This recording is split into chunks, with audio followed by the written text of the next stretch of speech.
Welcome back to Networking Unleashed Building Profitable Connections, the show where we break down the art and science of building relationships that drive real results.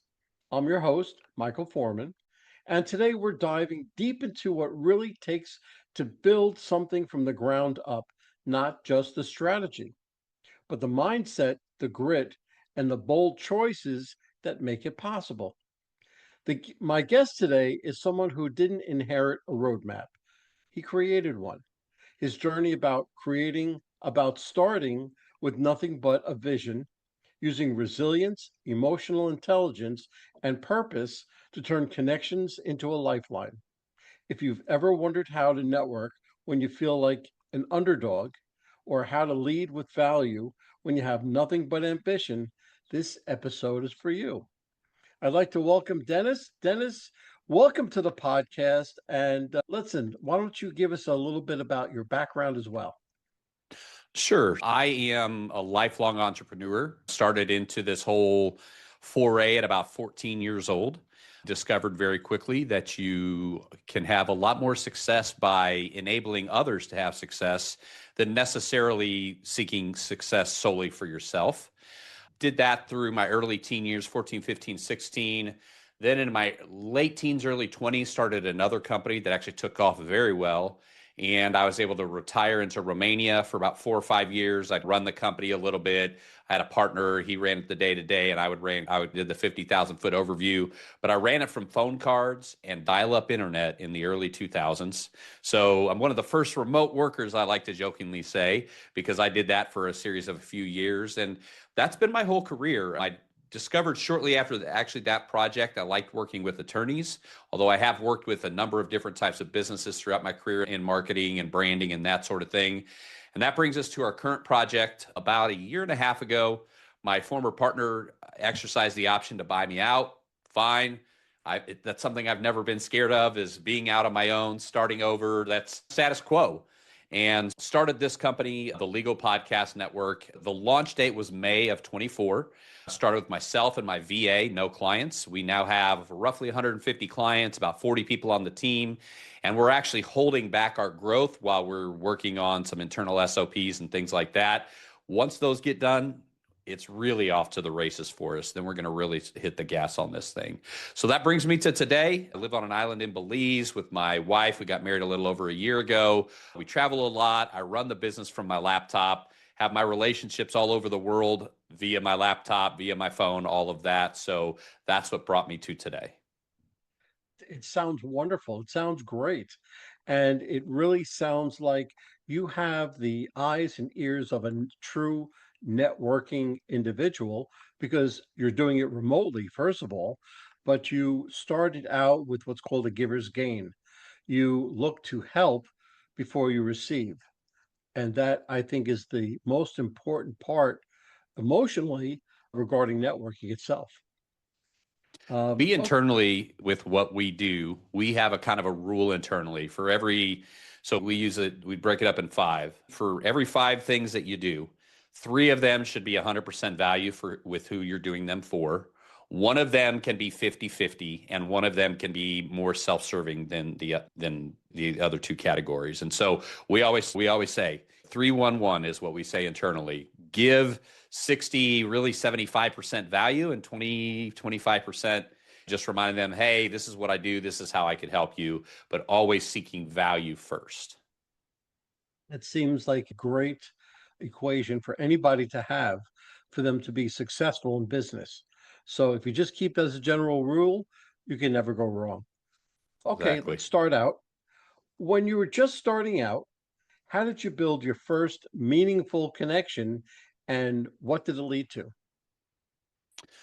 When I first, are you talking about back when I was a teenager Well, or fast when you forward a first little bit? started out, well, when you So first started out, you were 14, 15, 16.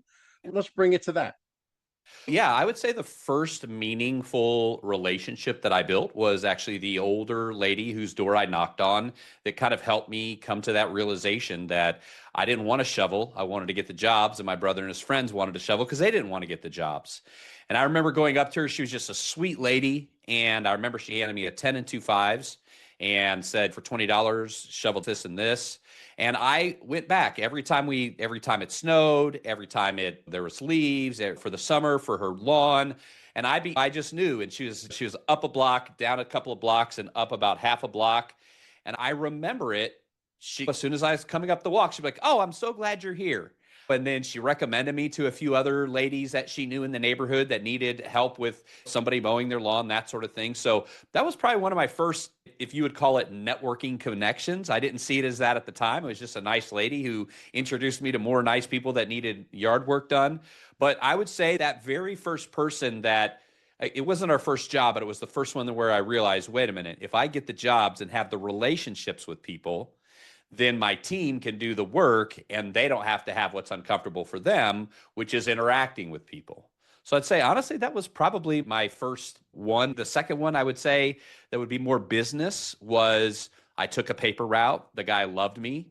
And then I said, "How many paper routes do we have around here?" And he said, "You can only do so many paper routes in a day." And I said, "Yeah, I know some other kids are like me." And so he started, every time a paper route, somebody would complain or he wasn't afraid to fire anybody within walking distance, because I knew I would get a phone call or he would stop by and he'd say, "Hey, I got this route. Here's the map." And I go find somebody, they'd do that route. I'd collect it and we'd move on. So that was probably my first networking between those two. It conjured up so many memories for me with my paper routes to begin with. But it's funny because you figured out building the relationship before the customer base. And listen, most people didn't recognize that really until the pandemic, because it wasn't until after the pandemic when people realized that, oh, let me have a deep dive, let me gain this relationship over them just being a customer. So you did this 30 years ago when it wasn't popular. So you really had a step above it, really, because it shows your entrepreneurship, but it showed your mindset as well, that you're putting the person first above and beyond any work. And you had to have a great work ethic as well. So it all came together very well. Okay, what role has networking played in moments when you felt the most uncertain or lost in your journey? I have a lot of what I call business friends. I'll give you an illustration of a business friend. Back in early 2000s, now it's been 20 plus years ago. After I was kind of looking for the next thing to do, I got recruited by a company that sold to attorneys. This is how I got into it. Made friends with the guy who was the VP of recruiting or whatever it was, but he's the one who recruited me in. He and I became friends 22 years ago.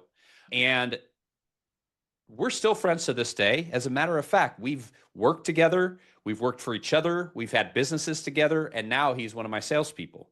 Although I've never met him except for one time in real life, he came to my house again about 20 years ago. He came to my house, we shot pool, we talked. But this is a guy that for almost 20 something years, especially in different fits and spurts, we talked every day. And so we'd bounce ideas, discouragements, mind frame, and go off. So I think you have to have that network of people that understand what you're going through. Because when I go to my wife and I'm like, "Oh, this happened in the business, this happened in the business," and it's just like, when you're on the outside looking in, especially if this is how you know is a big way to take care of your family, sometimes I could put more on the people around me, like my wife, children, family, or even my people that are working for me. But if I have people that are experiencing and are in the same type of position that I am, being able to have that person that understands and can give some insight, whether it's just, "Hey, dude, I know what it's like. I've been through it." Or it could be, "When I went through something like that, this is how I handled it, and it really helped me." So that's been the biggest advantage during those tough times, is having those, what I call business friendships, a number of them that I've had for years and I keep connected with, that maybe we make money together, maybe we don't, but we still try to be an encouragement to one another. And that's great. You always want to surround yourself, whether it be virtually or not, with people like that. You don't want to surround yourself with yes men, right? Because that doesn't Exactly. get you anywhere. That just pats you on the back whenever you want, and that's fine. But it doesn't get you where you want to go. When you have somebody say, "I had that same problem, but I did it this way," and it makes you think. You may not take their criticism like 100%, but you take a good part of it and say, oh, okay, you know what? Yep. I'm not going to make that mistake. So I can see how that all comes in. Okay, so let's talk resilience. How do you stay connected to people when things aren't going well? How do I stay connected to people when things aren't going well? I think that when things aren't going well, and it depends on really obviously the specific definition, but I think that for me, it's text, it's FaceTime, I live digitally. I've been all in on the internet since 2003, so 22 years. Almost every business I built since that time has revolved around the internet in some way. And so I communicate digitally. So it could be Facebook, it could be FaceTime, it's any number of these tools. But that's what I do during those times is to stay connected with different people and learning their digital language and the people that you interact with is extremely important as well as especially when you have a lot of business or what I also call virtual friends because everybody has a preferred form of communication. And I always like to use this illustration. Most of us know somebody who we might text them, we get no answer. Then one day we go on Facebook and we inbox them on Facebook and they instantly respond. And you're like, you couldn't have answered. I've texted you 8 times in the last 2 months. But that's because you now went into their realm and spoke their digital language. And so being able to know like different people, I'll be like, oh, that's one of my Instagram friends. That's one of my LinkedIn friends. Because I have to remind myself, like you might say, that's my friend from Texas. That's my friend from Ohio. I identify them by their digital language that they are most comfortable in. And then I can reach out to those people and gather them together from really across the world now that I've been doing this for so long. And I've had people that have worked with me, for me, alongside of me all over the globe my entire career. What do you prefer as a way to digitally stay connected? Right now, business wise, I would say it's probably going to be LinkedIn. LinkedIn has become a place where professionals live and talk and network. It's really become a huge networking event. And there's pluses and minuses to that, just like any sort of event, but it's like a virtual, ongoing networking event that constantly happens. That's a place that I live. Personally, friends and family, I prefer text, and then I can text back when I'm not busy. And I try to explain to people, listen, just because my text doesn't bounce back as non-deliverable doesn't mean I'm available immediately that moment. Well, I'll set down my phone for sometimes a day, sometimes 6 hours, things like that. And I like the non-friction ability to be able to text back and forth with people, take a few hours here, and you can still hold a conversation and stay. I don't like voice notes because once it's said, it's gone and you can't continue the conversation. And I always tell people, they'll send me voice notes. I'm just like, stop sending me voice notes. I only want you to text me. Why? Voice notes are easier. In the moment, they're easier for you. In the long term, they're harder for both of us because we have no way to reference back our conversation about this. So Exactly. those are my preferred forms. Exactly my feelings as well. Okay. Did you ever make a bold move in networking, like reaching out to someone way outside your league? And what happened? Just recently, actually, and I don't know if it's outside my league, but TEDx is doing a series in Roatan, which I'm in, like I said earlier, Belize. So it's just the next country down in Honduras or Roatan. And so I was like, you know what? Let's try to get on the stage for this. I'd set a goal to be on stage 3 times next year, 26. And so I thought this could be a huge jump towards that, especially if I could say as seen on TEDx. Now, what happened was they actually ended up rescheduling the event to the spring. But in the meantime, they invited me. They're launching a podcast and they've invited me to come on the podcast and teach about podcasting and remote work culture and all of those things. So I fell short of my goal. I'm one of those people, I firmly believe this. I put goals beyond what I know are possible because if I'm always looking at something that's impossible, I will fail and reach the improbable. But if I set my goal as something that's highly possible, I'll reach my goal and stop there. So I would rather go beyond possible to improbable and fall short of impossible. And that's the way that I set my goals. And that's why I do that. So I didn't get on the stage at TEDx, but I got on the podcast. And so that's improbable. It's not as likely, but not being on the stage, but I think it puts me in that universe and hopefully eventually gives me that opportunity to either do a talk or at least be on an X stage. Yeah, no, you're definitely on your way there. I'm on I'm scheduled to do two TEDx talks in two different states. Being on that podcast is like a middle way, and you're actually on their radar. So that puts you Exactly. in a very good position. Okay, how did you build trust when you had no track record or brand? And I've started several companies, so I think that's a very good question. I think what I try to do and the way that I build trust is when I approach, because sales process development and digital marketing or marketing product development, that's my like core specialty. I could do other things as an entrepreneur, most people can, but the thing that like I'm best at, I know, hey, I feel like I'm in whatever percentage you want to say, top 5, top 1% in that sort of arena.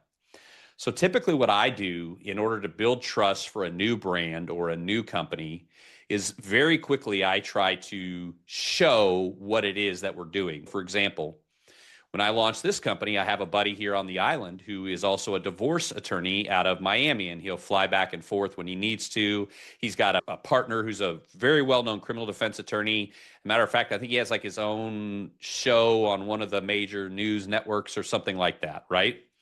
So what I did is I went to him and said, "Hey, I'm launching this company. It's a podcast company for lawyers. You know, you're going to have a host. You just sit down. It takes about a half hour. You answer questions. Very simple. But what I want to do is have some examples of what we're doing, a finished product, so that I'm not selling a concept. I'm selling them something they can see. Now, you can sell concepts. I've sold concepts off and on my whole career. But if you can actually have something to show them, now they're like, and a lot of them would be like in the beginning, oh, I've seen that guy. I know who that guy is, the guy who has his own television show. And so there was just that built in opportunity. So what I try to do is very quickly build out the product as what I envision it to be to show clients. And then I actually go myself and I try to sell for the first year, 6 months, 100 clients, whatever it is. And I develop the process and listen to clients and what is it that they doubt. If I hear a couple of times, yeah, I saw your website, I'm not interested. I look at my website. I have people look at my website. What is on my website that is causing people to have doubts and have, oh, I think it's this phrase right here, and then we'll tweak it and try it. And then I stop hearing that and I fix it. So that's what I do is I build slowly. I lead by doing. And then that allows me to very quickly take a product, for example, the Legal Podcast Network. We launched it a year ago, no clients. From what I can see, and now again, don't quote me on this, but I only know of 3 or 4 quote unquote competitors. And only in that they do podcasts for lawyers as well. Their total marketing offering is different. Their pricing structure is well above mine. But in 1 year, we went from not existing to being the largest network of podcast, the largest attorney podcast network that exists. And again, that was just so now I don't have to build credibility just a year into it. They know who we are. They probably know somebody who's our client, and we can show them a ton of work and testimonials and everything else. So but in the beginning, that's what I did is I was the one there. I could answer the questions. I could overcome the issues. That also let me know what I needed to build in order to be able to hand off the sales process. What is it that people aren't seeing that I'm talking them over, but I can put in place to enable and empower a new person to come in and sell my product? So it's great. So really, you went out and you saw what people didn't like, you fixed it, you went a little bit further and you saw what those people didn't like, you fixed it, and this is also you can hand it off to another salesperson to go out and sell, but they're getting the finished product. So you did all the Exactly. grunt work the first year. Yeah, So they've it got the made it finished product. They've got the script of what to say. They've got the whole sales process. They've got the outline. They've got the follow-up cadences. They've got everything they need. It's literally just plug and play. If you're a good salesperson, I can plug you into my system and you can go. sounds fantastic, really does. Okay, have you ever built a relationship that didn't seem useful at first, but later turned out to be a game changer? I think we all have tons of relationships like that. I'm the guy that's sitting at the coffee shop and I'm on an island with a lot of tourists. Every person that sits down next to me, oh, are you visiting or are you on the island? Now, I've been here long enough, I usually know if they're on the island, but I'm the guy that strikes up a conversation with anybody. So that enables me to be able to take and can you give me the way the question was worded again? I just want to make sure that I'm Have you ever built a relationship that didn't seem okay. useful at first, but later Yes. turned into a game Yes. changer? So I have so many relationships. I have Instagram relationship, hundreds of them, hundreds of Instagram relationships. I have Facebook relationships. And what I mean by that are these are people that I stay in contact with on a regular basis. And so when you have that much out there, anytime I say, hey, the fruition of having such a large network over LinkedIn, over my phone, over Instagram, over Facebook, where I literally probably have, if you counted them all up, probably conservatively 1,000 people that I stay in contact with at least quarterly, some weekly, some monthly, some daily, more my own family and a few friends.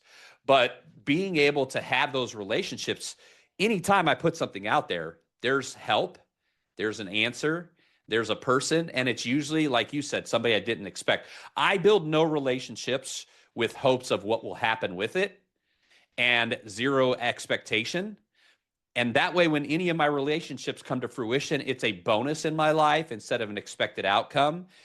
And the only reason I do it that way is because that way I don't monetize internally my own relationships. I don't want to meet somebody and be like, how can they help me? And listen, that's the one thing. I meet people who network and you can feel it when they have that sort of mind frame of, I'm meeting you because I'm hoping you can help me somehow. Versus the mind frame of somebody that's, I'm meeting you because you're a person and I want to get to know about you. And that's it. And if something comes out of it, great. But if not, I'm okay as well. I am a firm believer. I said at the beginning, a giver's gain, but after I have a whole system of a networking event at a table and active listening and all that. But when the person that I'm speaking to is finished or almost finished, I say, I like you and I like what you do and how you do it. How can I make you more successful? How Mm-hmm. can I be a good referral source for you? And this releases any pressure that's on my back to perform or anything else. I'm just there for you. And how can I make you more successful? So by doing so, that releases all the pressure. And as you said, it's what you can do for the other person, not have to worry about. The sooner you can do that, the higher caliber of individual that you can interact with. So, about a few weeks ago, we had Simone Biles here on the island. She's half Belizean, and she happened to be at this little bar right across the street from where I live with her football player. I don't know if he's her husband or I can't remember. It But is anyway, I go in, I sit down, and everyone's like, Simone Biles is here. Simone Biles. And I was like, why isn't anybody like saying hi to her or anything? And they're all like, we want to be respectful. And I'm like, yeah, but if you don't interact with somebody socially, you're just making them feel even more awkward. Can you imagine you're sitting in the middle of the bar and no one's sitting here, no one's sitting on the other side of him, and everyone around you is like, and so I just went up to her and I said, hello. I said, I hope you don't mind. I said, I'd like to just introduce myself. I said, I live here on the island. And I asked her first, I said, and if you'd be open to it, if not, I wouldn't be offended, but I'd love to take a picture with you. And she said, we don't really take pictures on vacation. What? Just sit and chat for a minute and let's have a shot. And we got shots. She bought shots. And then when we go to do shots, she goes, put your camera right there and turn on the video. And me and you will be in the camera and the video taking shots together and high-fiving or whatever. And I was like, okay. So although I did make them, like, had I not said anything about asking for a picture, I did make that mistake, but you don't know how long you have and you don't know how long they're going to give you. But when she said, instead of saying, sure, take a picture and use me as a prop of your life and move on, she said, no, whether she cognitively acknowledged this, she said, no, sit down, talk to me like I'm a human and let's see what happens. And I think we do that. We walk up to somebody, we're like, can I take a selfie? And they're like, no, why don't you get to know me first? And I think when we lead with them and what they need, it allows us to connect to people because I've connected. And listen, I'm not saying me and Simone Biles are friends on Facebook and she's coming over for Thanksgiving. Don't get me wrong.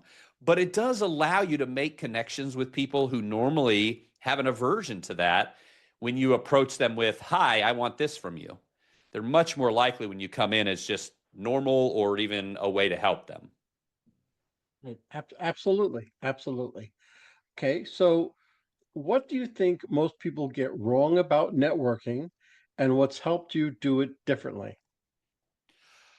I think the thing that people get wrong about networking is saying I'm networking and I'm a networker and I use networking, and then they go around and network. And so everyone feels they're part of their little network harem that they're trying to build up in their mind, instead of just walking around being natural and being people and connecting, instead of doing something they saw out a book that says ask this question and then send them 2 emails that says this. And like, I think networking is the last forum of marketing that belongs 100% to humanity, in that those who are the most human are the most successful at it.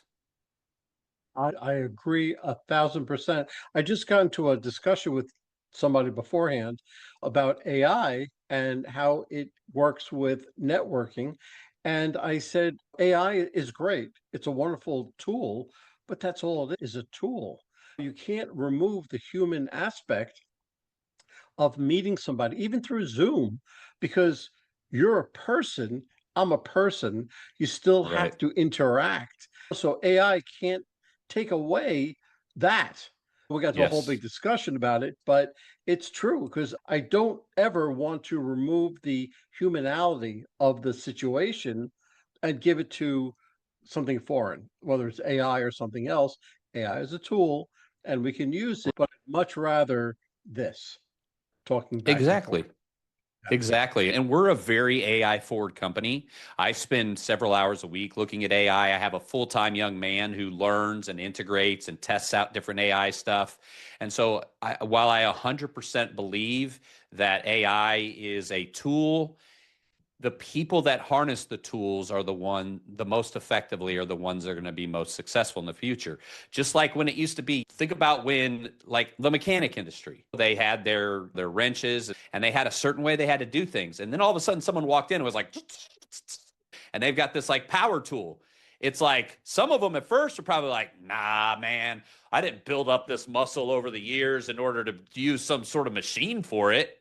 But yet, the ones who are like, if it takes me 3 minutes to do a whole car instead of 15, one by one, then let's do it. And just going through the whole car like that.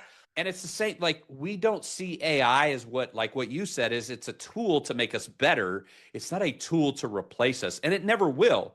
If we spot soulless humans, there's no way we won't be able to continue to spot soulless machines, right? Absolutely. Absolutely. There are so many different areas which I can go off on that, but I'm going to Me too. try to That's why I tried control to keep it myself. general. Yep. So am I. So am I. Okay. How do you stay intentional with your connections as your world grows bigger and bigger? I think that is really probably one of the biggest challenges for people. And so I think with every connection, it has to eventually become a two-sided connection. Because if I'm in if I have a connection, whereas if I fall off and they just never make any effort. It's like any sort of relationship. If one person is the only one that's giving always, ever, and I'm not saying initially beginning to bring the walls down so you can connect, but just all they ever want is taking, or they'll never take their own time, then maybe it's okay to let some of those sort of fade away. The people that keep my eye and keep my heart and keep my attention are the people that are just like, oh, haven't heard from you in a while. Everything good over there? You didn't get eaten by a shark, did you? I think networking is a two-way street. And when people, and I think that's why I talked about a networker versus a real person.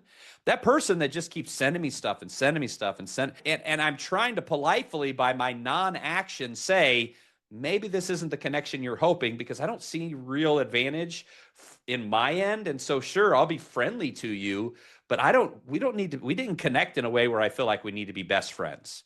I think for me, I think the biggest example of this is real estate agents. And again, I'm using a generality. I'm not saying every single one of them, But do you know how many times me and my wife have been on this island and we meet somebody and they're just like, oh, I live here too. And we can usually tell within about 10 minutes of interacting with that person if they're a real estate. Not even if they tell us, they don't tell us, but we can just tell the way they're just like, oh, there's just like, it's like just above who they are, there's like a surface level. And so I think that that's the kind of thing that allows you to show your genuineness over time. I agree. I'm bringing it to real estate agents because that's the direction you went. But real estate agents always are in sell mode. They Hmm. always, do you have a house? Or are you looking for a house? Or can I help you get a house? Or can I help you refinance? They're always in sell mode. I have a few acquaintances here in Georgia where they're real estate agents and they've learned how to not use that at all. They're Yeah. really going to the other person and are seeing what the other person is about. They're not trying to, I have a house, you have a house, that type of thing. So it's a very small percentage of real estate agents or companies like real estate agents where the person can't break through that barrier. You have to break Hmm. through that barrier and kind of leave that and just see where the conversation goes. And if it never enters into the realm of selling or buying or anything else like that, you leave it. You Yep. leave it. When you stay in contact with them, whether through LinkedIn or something else, you're always adding an attachment of something in the housing market or something. You're bringing value to that relationship without Yep. asking for anything. Exactly. That's what I do. Looking back, how did your network support not just your goals, but also your purpose or personal evolution? So I'll talk about a different network that I had. I was in the church scene for about 20 years, about 16 to 36, taught in church, youth pastor, evangelist, missionary while having my own businesses. And that network obviously was very supportive. They supported me, they helped me. That's a mind frame of the whole sort of everything with church stuff, right? Is just like helping people and things like that. So I would say that having that relationship or those relationships for those years. Now, unfortunately, a lot of times when you have a network that is very insular, sometimes what can happen is when you make big moves in life and you switch things up, me transitioning out of being in church life the way that I was, what can happen is if those connections aren't beyond just the thing that you're connected about, then when you separate, then there's just no more connection anymore. So I think one of the biggest ways to have meaningful connections is to make sure that you're not just connected because of one thing. Oh, you like this, I like this, we're friends now. But you've got to find those, I think they call them invisible strings and things like that, that basically connect you in so many ways that if something happens where that primary thing, you were in a networking group together, right? And then that networking group disbands. If that person was just there to network and not make real connections, they fade off from you. So that's how I would Absolutely. answer that. You're 100% correct because when you're building those relationships, you're not building it on a church or networking group or something. You're finding something outside that realm that you Yep. can connect with. I use something called FORM, family, occupation, recreation, and a message. And I always have that in the back of my mind because I don't want to talk business. Yeah. So I'm either going to talk about your husband, wife, sister, brother, son, daughter, whatever, not the occupation, but the recreation part of it. Oh, you like to ski, or you like to boat, or you like to play baseball, or something else like that. And we'll talk on that level way Hmm. before we talk business. Yep. You know, where you have gotten to today, you're a successful person, but I'm sure you've made mistakes along the way. So you're laughing. So just give me one of your bigger mistakes and how did you get out of it? Oh, give me a moment to narrow it down a little bit. Looking like a Here's one of true the entrepreneur. yeah, exactly. I think there's I think honestly, and this is going to sound harsh, weird, whatever, because I'm a very trusting person, and I've had a couple of business partners that have ripped me off, And I've had a couple of people that have worked for me that have ripped me off. And so my biggest mistake has been either not balancing or finding a person that balances out that kind of side of me that because I tend to be a little more forgiving and a little more tenderhearted towards people, and especially if they have things going on. I have been in situations where I know I've been taken advantage of. So I wish I could have that sort of just how much money are you going to make me? Like just a little bit, like 3%, to where I didn't find myself in situations where I'm like, I'm looking here in the last 2 weeks, you've had me pay you for 80 hours of work, but I can find no more than 80 seconds. So that's probably one of the things I wish that I could go back and just like slap myself and be like, don't trust them, trust but verify, whatever. What you don't expect, what you don't inspect, and all of those principles that I've learned through the years is just being trusting people, just offering things that had value. And I shouldn't have maybe given it to them that quickly because then they just took it and ran with it. So again, just being transparent here. My biggest mistake throughout my career has been trusting people that I shouldn't have, to the point of not having accountability for them.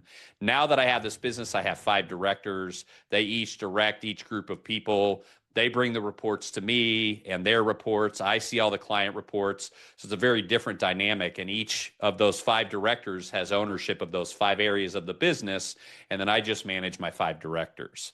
And that's become a much easier way for me to insulate myself from having to do those things where I could be taken advantage of. And absolutely. I learned a long time ago, when you go into business, you go into a business with your friend, which I would advise never to do. But Nope. one thing you do is you write a contract. And even though you don't refer to it ever again, or nothing, you take that contract, you put it in a safe, and you put it away. Just in case in a year, 2 years, 5 years, 10 years, where Yep. things tend to go a little awry, you can always refer back to the contract. That's what Exactly. I've learned. Okay, so let's bring this podcast full circle. What advice would you give to someone who feels like they have nothing to offer when networking? I would say, first of all, that's just a perception, because sometimes the greatest thing you can offer a person is just a chance to smile and chuckle a little bit. And so I think so many people think I have to be like dropping golden nuggets of wisdom in order to be of any value to people. But sometimes just coming in contact with a pleasant person who genuinely listens to you and makes you laugh a little bit and has a little bit of a story, that makes your day. That changes the dynamic of your mindset to where throughout the rest of the day. So what I would say is, don't focus on what you can or can't bring. Just focus on being somebody who is present, who is there. And I think the moments will tell you what you can bring, versus when we have something predetermined in our mind that's going to happen, typically it happens. But when you don't try to predetermine in your mind the way a conversation is going to go, or the way whatever is an interaction is going to go, you can have much bigger, better results and come away with something much greater than your initial desire was to have. Could be a new best friend, could be a new partnership, could be a new connection that helps your business. But you didn't come into it wanting, you came into it saying, I'm going to be here. I'm going to be present for this person. I'm going to listen to them. I'm going to offer what I can and see what happens. The people that have pierced through the clutter with me are not the people that said the smartest things. They're the people that said the most sincere things. And I like to take that it's the whole thought of networking, the word networking per se.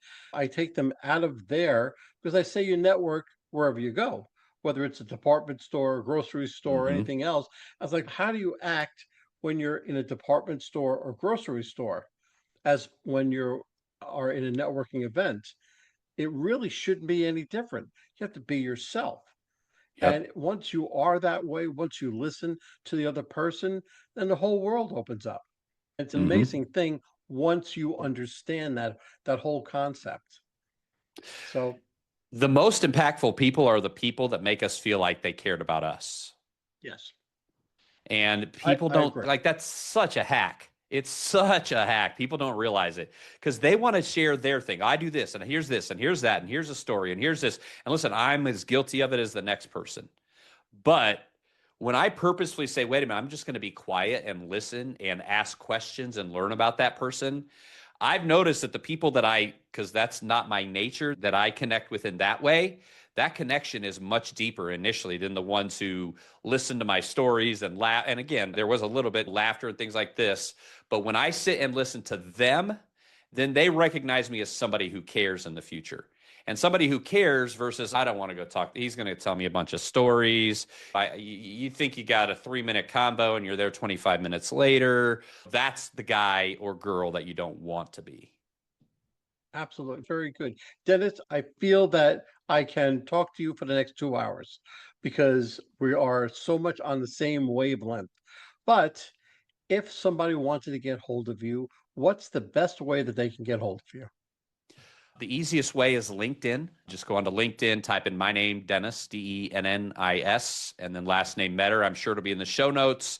Maybe this link as well, because it's linkedin.com/in/Dennis Meador. So LinkedIn's the easiest way. If they want to see what I do and what my clients think about it and the business side of me, go to the legalpodcastnetwork.com, which is my company. And so you can see the two sides of me more like with LinkedIn, it's more I do videos and content, and it's not just about podcasting, although there's quite a bit in there, or branding. I talk about all kinds of different things and just try to share what I think could be valuable to the type of people that I know at least I'm in their feed. I don't know how much they listen to me, but I'm in their feed. You never know. You never know. What I found with LinkedIn, they may not like or comment on what you've posted, but they see it because in a month, 2 months, 3 months, they're going to respond to you about, say, I didn't even know you saw that post.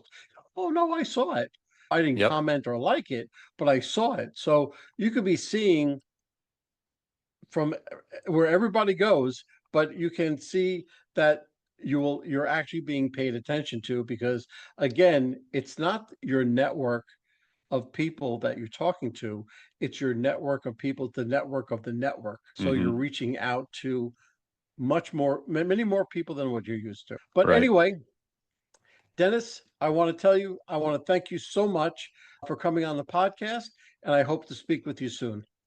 Absolutely. Thank you for having me on, Michael.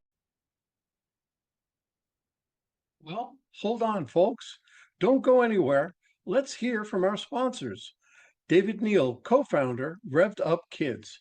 Revved Up Kids is on a mission to protect children and teens from sexual abuse, exploitation, and trafficking. They provide prevention training programs for children, teens, and adults. To learn more, go to revvedupkids.org. Henry Kaplan, Century 21.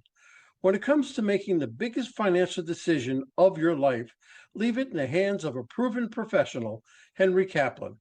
Henry is a global real estate agent with Century 21, celebrating his 41st year in business. No matter where you're moving, Henry has the right connections for you. You can contact Henry at 561 427 4888. A wrap, folks. A huge thank you to our guest for sharing such incredible insights today. And of course, a big shout out to you, our amazing listeners, for tuning in and spending your time with us. If you're interested in my digital courses, being coached, or having me come and talk to your company, just go to Michael and fill out the request form. Remember, networking isn't about being perfect, it's about being present. So take what you've learned today, get out there, and make some meaningful connections. If you've enjoyed this episode, please don't forget to subscribe, leave us a review, and share it with someone who could use a little networking inspiration. Let's keep the conversation going. You can find me on Apple, Spotify, Pandora, YouTube, or my website, forman.com/podcasts.